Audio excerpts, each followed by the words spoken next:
dalam kebenaran firman Allah yang saya ambil di dalam kitab Yusak atau Yosua pasal 1 ayatnya yang ketiga.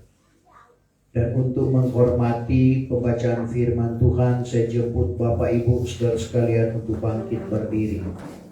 Yosua pasal yang pertama ayatnya yang ketiga, saya akan baca dalam Alkitab terjemahan lama. Firman Tuhan berkata sebagai berikut. Yusak 1 ayat 3. Segala tempat kejejakan tapak kakimu itu sudah kukaruniakan kepada kamu, setuju dengan firman-Ku yang kepada Musa. Terima kasih. Puji Tuhan, silakan duduk. Yusak merupakan generasi penerus, generasi yang melanjutkan kepemimpinan Musa. Dan sebagaimana yang diungkapkan di dalam kebenaran firman Tuhan, bahwa Yusak merupakan salah satu dari 2 orang generasi tua yang keluar dari negeri Mesir, yang tiba atau sampai ke negeri yang dijanjikan Allah, yaitu Kanaan. Karena kita perhatikan dalam Ulangan 1 ayat 36 sampai 38. Ulangan 1 ayat yang ke-36 mulai. Kecuali Kaleb bin Yefunah, ialah akan melihatnya, dan kepadanya juga aku akan mengaruniakan tanah yang telah dijejakinya, dan kepada anak-anaknya pun, sebab ia telah tetap dalam menurut Tuhan, maka akan daku pun Tuhan telah murka sebab kamu, serta firman-Nya bahwa engkau pun tiada akan masuk ke dalamnya. Maka Yusak bin Nun yang berdiri di hadapanmu, yaitu akan masuk ke dalamnya, maka teguhkanlah dia, karena ia pun akan membagi-bagi tanah itu kepada Israel akan pusakanya. Jadi kita lihat generasi tua yang keluar dari negeri Mesir, yang tiba di Kanaan, yang sampai ke tanah yang dijanjikan Allah, hanyalah Yusak dan Kaleb. Dan Bapak Ibu Saudara yang kekasih di dalam Tuhan Yesus Kristus, di dalam kitab Yusak ini kita perhatikan apa yang diungkapkan di dalam ayatnya yang pertama. Yusak disebut hamba Musa. Yusak tidak keberatan dengan hal itu. Ini satu hal yang membuat kita perhatikan bagaimana Tuhan mempermuliakan Yusak. Karena ada orang yang tidak mau dikatakan seperti itu. Oh, saya bukan hamba Musa, saya hamba Tuhan. Tapi kita perhatikan dalam Yusak 1 ayatnya yang pertama, sebermula. Maka sekali peristiwa kemudian daripada mati Musa, hamba Tuhan itu, bahwa berfirmanlah Tuhan kepada Yusak bin Nun, hamba Musa itu. Jadi kita perhatikan di sini dikatakan Yusak adalah hamba Musa.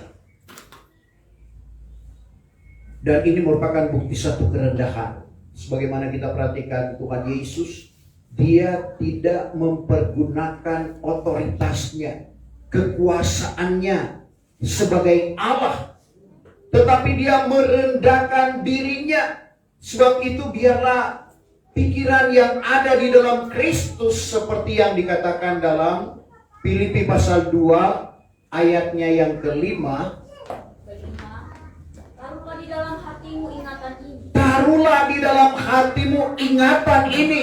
Yang sudah ada di dalam Kristus Yesus. Yang sudah ada di dalam Kristus Yesus. Yang walaupun ia dengan keadaan Allah. Walaupun ia di dalam keadaan Allah. Tiada mengirakan hal itu sebagai suatu keuntungan menjadi setara dengan Allah. Tidak menjadi satu keuntungan setara dengan Allah. Melainkan menghampakan dirinya menjadi hamba di dalam keadaan sama dengan manusia. Menghampakan dirinya, mengosongkan dirinya menjadi hamba seperti manusia. Dan kelihatan di dalam sikap seperti manusia. Kelihatan di dalam sikap seperti manusia. Sampai di sini. Jadi kita lihat bagaimana kerendahan Tuhan Yesus Kristus yang tidak mempergunakan kekuasaannya, otoritasnya sebagai Tuhan yang sanggup melepaskan dari apa yang dia alami pada waktu itu. Tapi karena memang skenario Bapa di sorga, bahwa dia harus mengalami akan hal itu. Membuktikan kasih Allah kepada isi dunia, termasuk di dalamnya Bapak, Ibu, saya dan saudara. Berdasarkan Yohanes 3 ayat yang ke-16, karena begitu besar kasih Allah akan dunia ini, sehingga dikaruniakannya anaknya yang tunggal. Jadi dikaruniakannya anaknya yang tunggal, supaya barang siapa yang percaya kepadanya tidak akan binasa, melainkan memperoleh hidup yang kekal. Dan akhirnya juga kita perhatikan Yusak tidak lagi disebut sebagai hamba Musa, tetapi hamba Tuhan. Kalau kita perhatikan dalam Yusak 24 ayatnya yang ke-29. Yusak 24 ayat 29. Hatta, maka kemudian daripada segala perkara yang tersebut itu, matilah Yusak bin Nun, hamba Tuhan itu. Hamba Tuhan itu. Jadi kita perhatikan Bapak Ibu Saudara yang kekasih, di dalam kehidupan perjuangan Yusak sebagai panglima perang Israel, karena Yusak pada waktu umat Israel berperang dengan bangsa Amalek, dia sebagai panglima perangnya. Musa hanya mengangkat tangan sebagai tanda penyerahannya kepada Tuhan, yang membuat kemenangan bagi Yusak dan segala tentara-tentaranya. Dan untuk itu Bapak Ibu Saudara yang kekasih di dalam Tuhan Yesus Kristus, bagaimana Yusak yang sampai ke Kanaan menggantikan Musa setelah Musa mati di Bukit Nebo. Dan janji Tuhan kepada Yusak dalam ayatnya yang kelima, bahwa Tuhan tidak membiarkan dia, Tuhan tidak meninggalkan dia, tapi sebagaimana Tuhan menyertai Musa, ini janji Tuhan kepada Yusak, begitu juga Tuhan menyertai akan kehidupannya. Yusak 1 ayatnya yang kelima. Seorang pun tiada akan tahan berdiri di hadapanmu pada segala hari umur hidupmu. Seperti dahulu adalah aku serta dengan Musa, begitu aku akan menyertai engkau. Sebagaimana dahulu adalah aku serta dengan Musa, begitu juga aku serta, aku menyertai engkau. Tiada aku akan membiarkan dikau. Tiada aku membiarkan dikau. Dan tiada aku meninggalkan dikau. Tiada aku meninggalkan dikau. Ini janji Tuhan kepada Yusak. Dan janji Tuhan kepada Yusak itu juga merupakan janji Allah kepada Bapak, Ibu, saya dan saudara. Karena perjalanan umat Israel dari negeri Mesir menuju ke Kanaan, demikian juga perjalanan kita dari Mesir dunia ini ke Kanaan semawi, yaitu sorga yang kekal. Tuhan tidak pernah membiarkan kita. Tuhan tidak meninggalkan kita, tetapi Dia akan senantiasa menyertai kita. Karena kalau tidak beserta dengan Tuhan, kita tidak dapat berbuat apa-apa. Sebab itu Tuhan Yesus menggambarkan Dia sebagai pokok anggur yang benar, dan kita adalah carang-carangnya. Di luar Tuhan kita tidak dapat berbuat apa-apa. Di dalam Yahya pasal 15 ayatnya yang kelima. Aku inilah pokok anggur yang benar. Dan kamulah carang-carangnya. Dan kamu, Bapak, Ibu, saya dan saudara adalah carang-carangnya. Siapa yang tetap di dalam aku, Siapa yang tetap di dalam Tuhan, dan aku pun di dalam Dia, Tuhan di dalam kita, ialah berbuah lebat. Ia akan berbuah lebat. Karena kalau tiada beserta dengan aku, Kalau tidak beserta dengan Tuhan, suatu pun tiada dapat kamu perbuat. satu pun tiada dapat kamu perbuat. Berarti apa yang kita perbuat, apa yang kita lakukan, itu adalah bukti penyertaan Tuhan di dalam kehidupan kita. Bukan karena kita.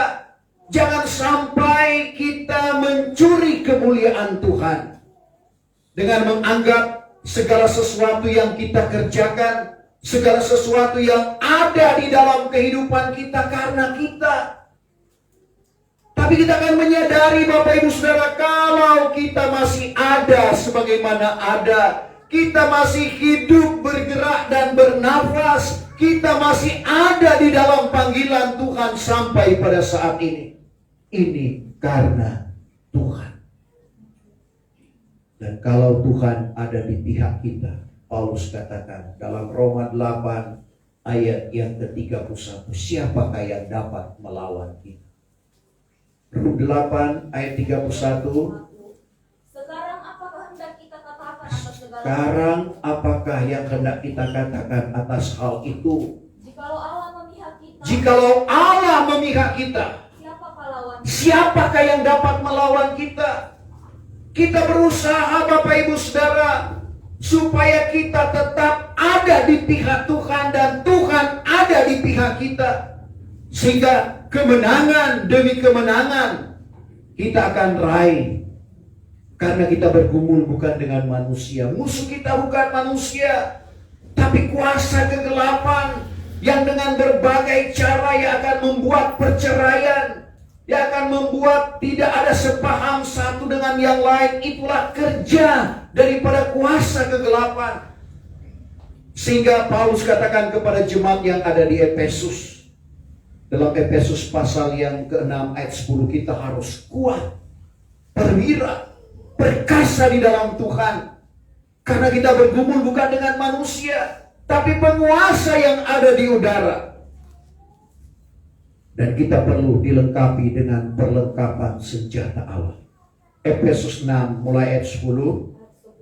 Akhirnya hendaklah kamu menjadi perkasa di dalam Tuhan. Akhirnya hendaklah kamu menjadi perkasa di dalam Tuhan. Dan dengan kuat kuasanya, Dengan kuat kuasanya, bukan dengan kekuatan kita manusia. pakailah olehmu selengkap senjata Allah, Pakailah olehmu selengkap senjata Allah, supaya kamu tahan melawan segala semu daya iblis. supaya kamu tahan dengan kelengkapan senjata Allah yang ada di dalam kehidupan kita, tahan melawan segala semu daya iblis. Karena kita bergumul bukannya dengan manusia, Kita bergumul bukan dengan sesama kita manusia, melainkan dengan segala penguasa dan kuasa dan penghulu dunia yang memerintahkan kegelapan penghulu dunia yang memerintahkan kegelapan, dan segala kuasa roh yang jahat di udara. segala kuasa roh yang jahat di udara.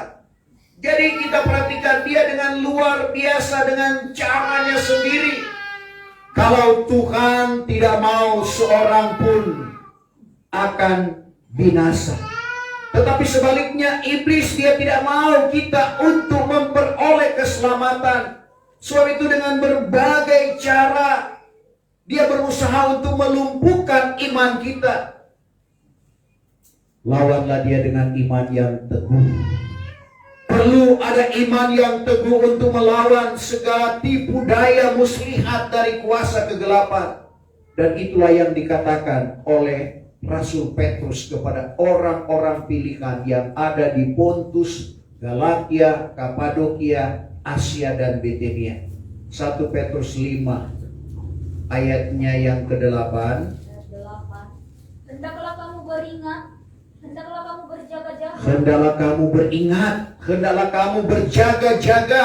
Adapun iblis seterumu itu seperti singa yang mengaum berjalan-jalan. Iblis seterumu itu seperti singa yang mengaum-ngaum berjalan-jalan, Mencari siapa yang dapat diluluhkan. mencari siapa yang dapat dilulurnya. Lawanlah dia dengan imanmu yang teguh. Sampai di situ. Lawanlah dia dengan imanmu yang teguh. Untuk memperoleh iman yang teguh, kita perlu membaca firman Tuhan. Untuk memperoleh iman yang teguh, kita perlu mendengarkan firman Tuhan seperti pada pagi hari ini. Karena iman itu datang dari berita. Salinan baru, iman itu datang dari pendengaran. dalam Roma 10 ayat yang ke-17, dan berita atau pendengaran itu tidak lain adalah berbicara tentang firman Tuhan. Dari firman Tuhan ini kita memperoleh iman. Roma 10 ayat yang ke-17. Oleh yang demikian, nyatalah iman itu datang daripada berita. Nyatalah iman itu datang daripada berita. Tetapi berita itu atas sabda. Tetapi berita itu atas sabda Kristus. Jadi sabda Kristus, berita firman Tuhan yang akan menimbulkan iman di dalam kehidupan kita. Dan kalau ada iman yang teguh, kita dapat melawan segala tipu muslihat daripada kuasa kegelapan. Karena bagaimanapun kita masih ada di dalam dunia ini, berbagai cara kuasa kegelapan. Sebab itu kita perhatikan apa yang dinasihatkan Paulus kepada jemaat yang ada di Korintus. Setelah dia berkata dalam 2 Korintus 11 ayat yang kedua, aku cemburu kepada kamu dengan suatu cemburuan ilahi. Sebab aku sudah tunangkan kamu dan memperhadapkan kamu seperti perawan yang suci kepada Kristus. Bagaimana Paulus memuji iman dari jemaat yang ada di Korintus, di mana mereka sementara dipertunangkan dengan Kristus.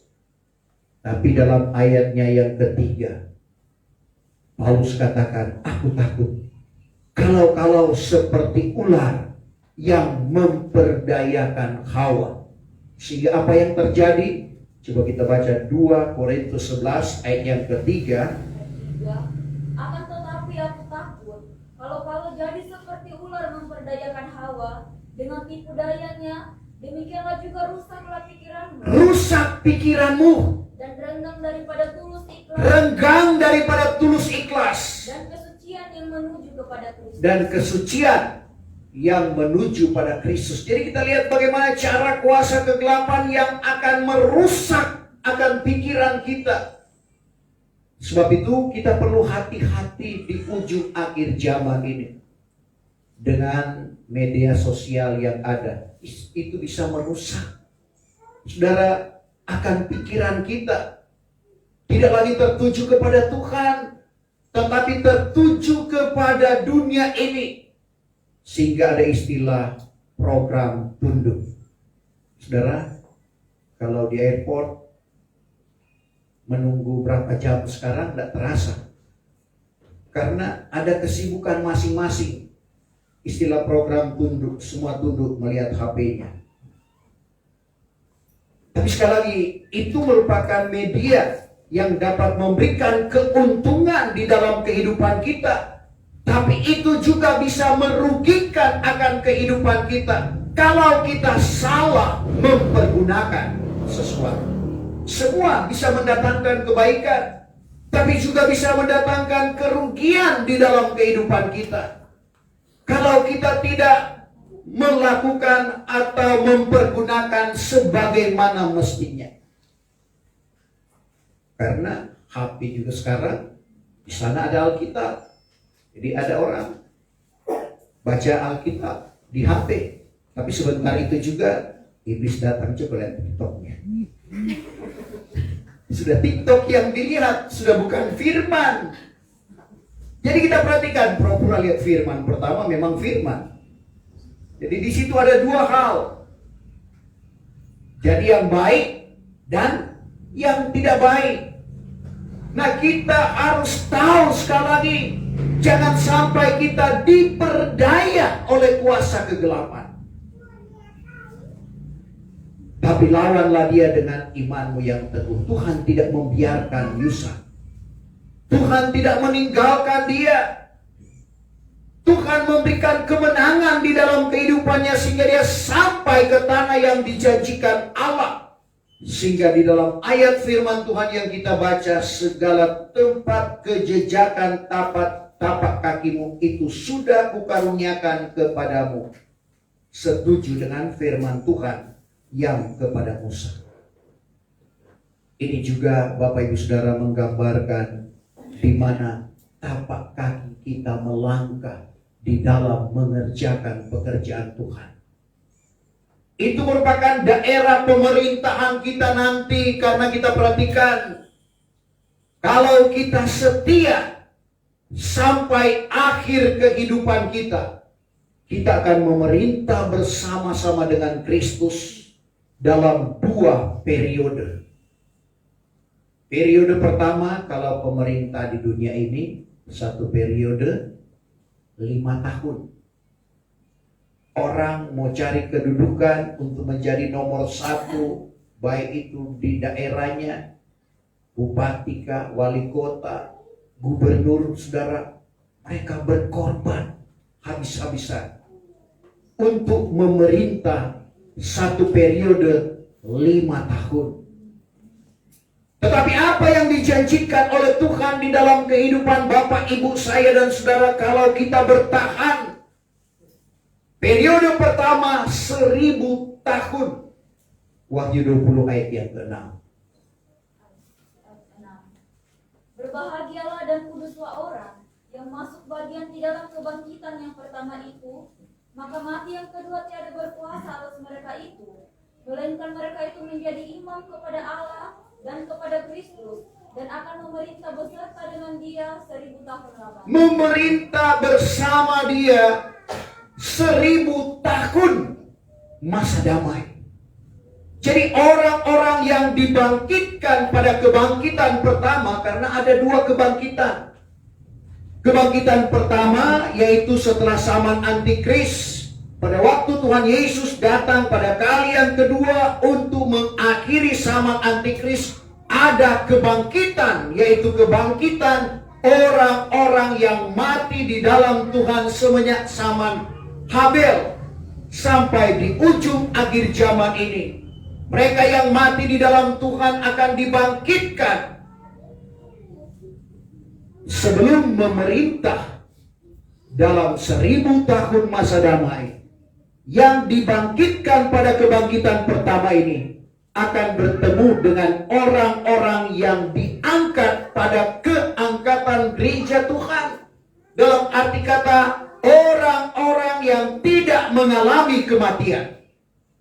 Jadi ada orang yang tidak mengalami kematian, yang memang ditentukan oleh Tuhan, yang akan masuk pada meterai yang ke-6 dalam Matius pasal yang ke-24 ayat 30 dan 31, di mana Tuhan akan datang di atas awan dari langit, dan Dia akan menyuruhkan malaikat Tuhan untuk meniupkan sangkakala yang besar bunyinya, menghimpunkan orang-orang pilihannya dari tepi langit ke tepinya yang lain.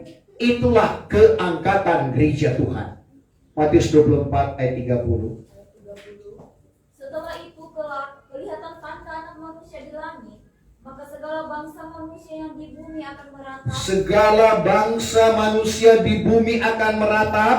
Lalu mereka itu akan memandang anak manusia datang di atas awan. Memandang anak manusia datang di atas awan dari langit. Dengan kuasa dan kemuliaan yang besar. Dengan kuasa dan kemuliaan yang besar. Maka Ia pun akan menyuruhkan malaikatnya meniup sangkakala yang besar. Ia akan menyuruhkan malaikatnya membunyikan sangkakala yang besar bunyinya. Dan akan menghimpunkan sekalian orangnya yang terpilih daripada keempat penjuru Allah, yaitu dari tepi langit sampai ke tepinya yang lain. Jadi menghimpunkan orang yang terpilih dari tepi langit ke tepinya yang lain, akan serentak diangkat pada keangkatan gereja Tuhan. Tentunya kita bersyukur kalau kita yang termasuk di dalamnya, di mana tidak mengalami kematian, tetapi akan diangkat setelah diobahkan, setelah disempurnakan terlebih dahulu. Diobahkan nanti masuk pada pesta perjamuan kawin anak domba. Masih disempurnakan terlebih dahulu. Karena sejurus dengan apa yang dikatakan dalam Matius 24 ayat 30, di mana Tuhan akan datang di atas awan dari langit, di mana Dia akan datang kepada orang-orang yang tidak lagi bercacat celah. Kepada orang-orang yang sudah disempurnakan, itulah yang masuk pada keangkatan gereja Tuhan.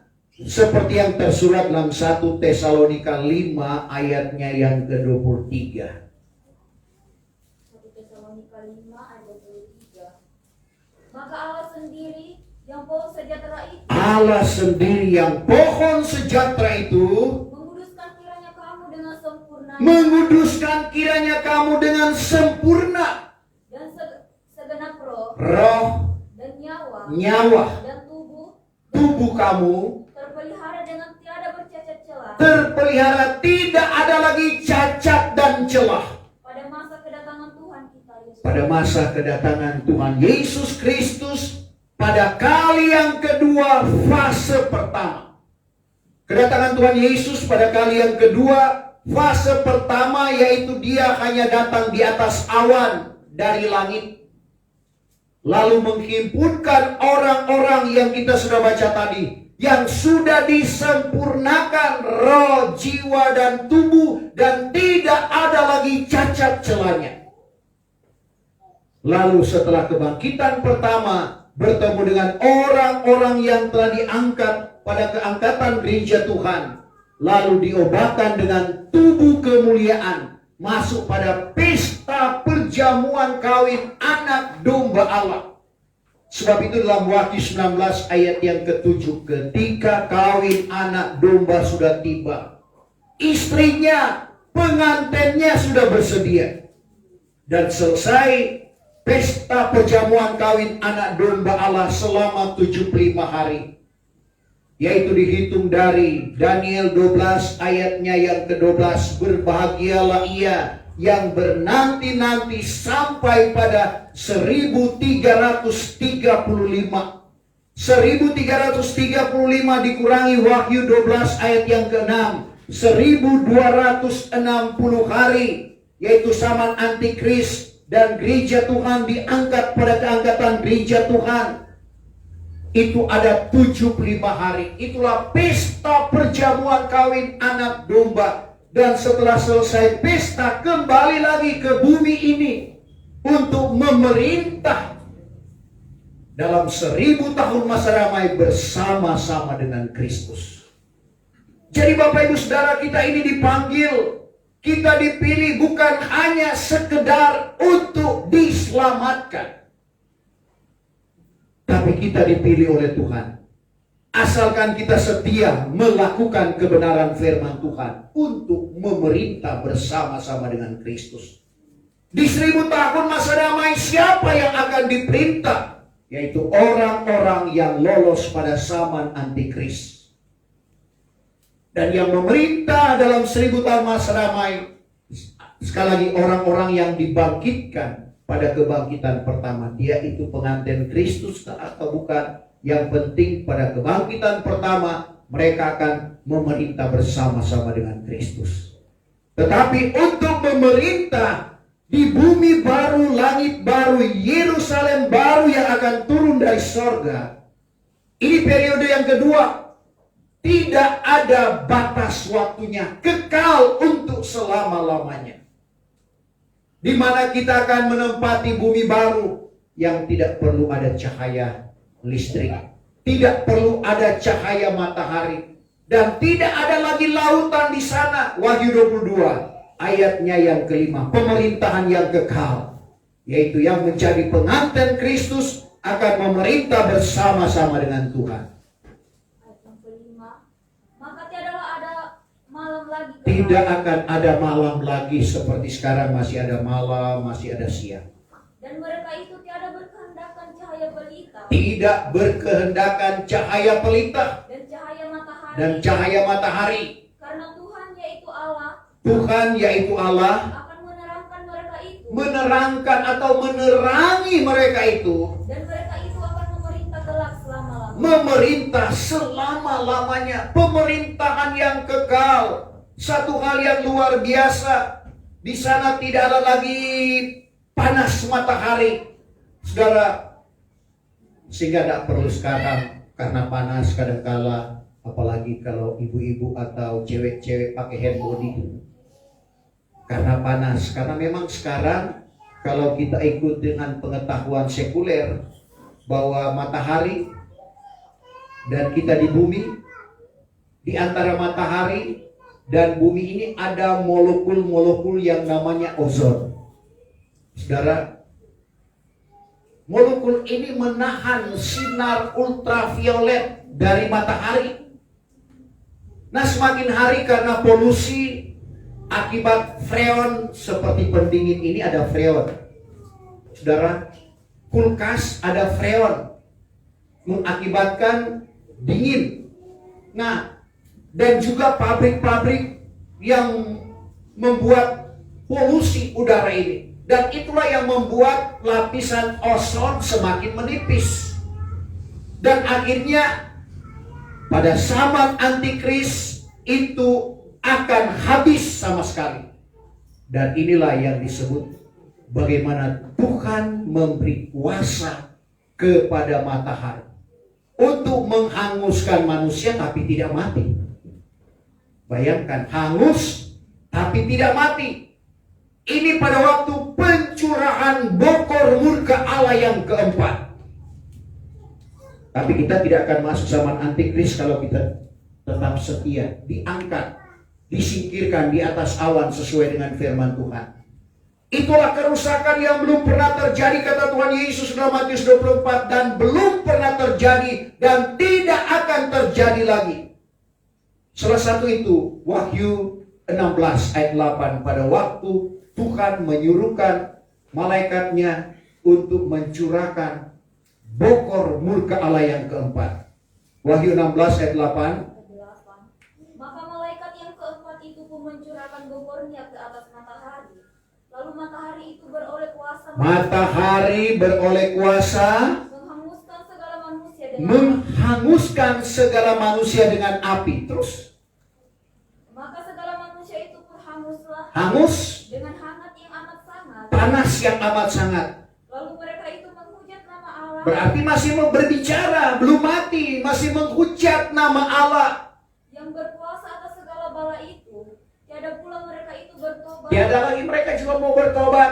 Sehingga memberi hormat kepadanya. Jadi kita lihat, hangus tapi tidak mati. Bayangkan itu Bapak Ibu Saudara. Memperhatikan hal itu kita berusaha supaya kehidupan rohani kita sesuai dengan apa yang Tuhan kehendaki, sehingga pada waktu Dia datang di atas awan dari langit, Dia menjumpai kita ada di sana. Seperti pujian yang selalu kita dengar. Pada waktu sangkakala berbunyi, kalau bunyi sangkakala, kalau bunyi sangkakala ku ada. Karena kalau bunyi sangkakala di atas awan kita tidak ada, berarti kita ada di bumi, masuk pada zaman antikris. Sebab itu ada kelanjutannya. Ku mau di sana. Bapak Ibu mau di sana? Amin. Kalau tidak mau di sana, tetap di bumi, akan mengalami penderitaan, siksa yang belum pernah terjadi dan tidak akan terjadi lagi. Sebab itu jangan kita bermasa bodoh Bapak Ibu Saudara. Mari kita senantiasa memperhatikan kebenaran firman Tuhan. Jangan seperti umat Israel. Sebenarnya mereka telah menduduki tanah yang dijanjikan Allah kepada mereka. Tapi karena pemberontakan mereka, perlawanan mereka, Tuhan mengutus nabi-nabi, tidak mereka mau dengar. Tuhan peringatkan seperti Yeremia 25 ayat 11. Mereka tidak hiraukan, akhirnya benar-benar apa yang dikatakan oleh Yeremia berlaku. Yeremia 25 ayatnya yang ke-11.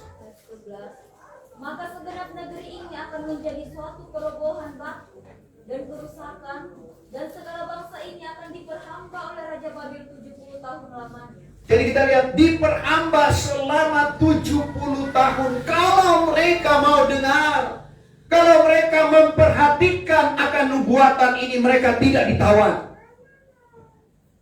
Kita harus memperhatikan nubuatan firman Tuhan ini, supaya kita tidak ditawan selama 3,5 tahun pada zaman antikris. Tapi Tuhan begitu baik kepada umat. bagaimanapun mereka adalah umat pilihannya. Sehingga Tuhan kembalikan mereka. Kalau kita perhatikan dalam Sakaria 8 ayat 7 sampai ayatnya yang ke-10. Sakaria pasal 8 ayat 7 mulai.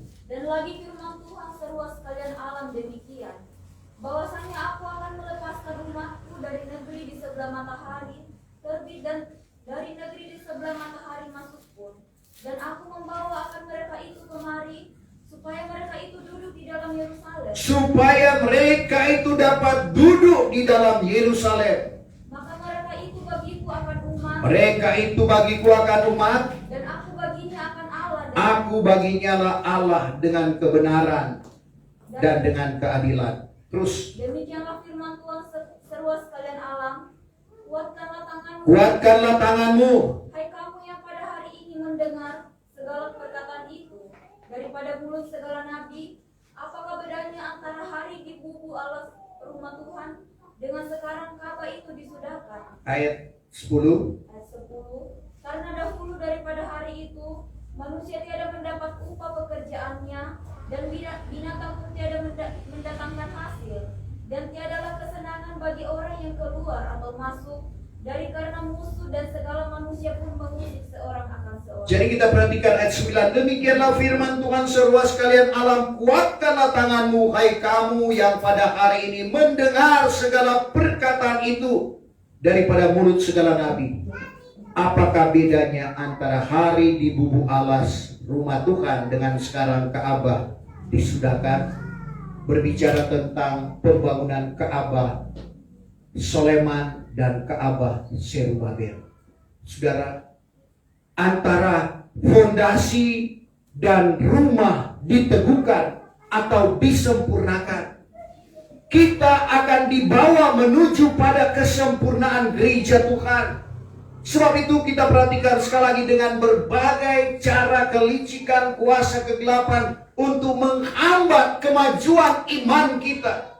Tapi mari kita mau perhatikan, kita memandang kepada Tuhan, kita mau memandang kepada kebenaran firman Tuhan. Supaya sebagaimana yang dijanjikan Tuhan kepada Yusak menjadi milik dan bagian di dalam kehidupan kita.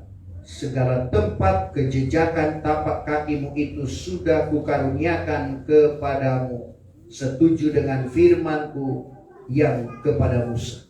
Dalam pengertian rohani, sampai di mana tempat kita memberitakan kebenaran firman Tuhan, menjadi saksi, disitulah tempat kedudukan pemerintahan kita nanti, baik dalam 1000 tahun masa damai maupun di bumi baru, langit baru, Yerusalem baru turun dari surga. Saya jemput kita bangkit berdiri. Kita sempurnakan ibadah kita pada pagi hari ini. Mari kita bangkit berdiri. Tak tersa